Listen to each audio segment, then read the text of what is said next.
अस्सलाम वालेकुम, my name is Farooq Zaman, Zaman vlogs से आई एम प्रेजेंटिंग कि आप लोगों के लिए नई नई चीज़ें अपडेट करता रहता हूँ अपने चैनल के ऊपर।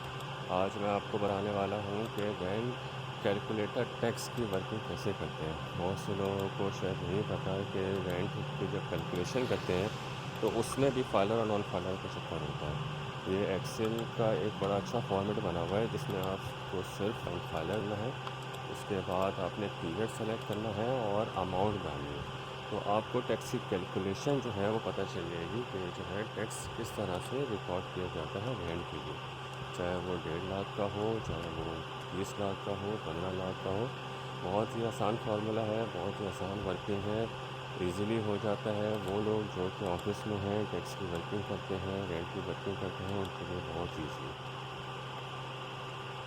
वो लोग जो कि अगर चाहते हैं कि जो है वो हमें भी ये वर्किंग पता चले तो प्लीज़ मुझे मैसेज कीजिए, कमेंट्स कीजिए, अब मैं आपको इनबॉक्स कर दूँगा ये फॉर्म। बहुत आसान है, बहुत ईज़ी है आपके रेंट की टैक्स की कैलकुलेशन के लिए। ये एक मस्त एक्सेल की शीट यूज़ कर सकते हैं।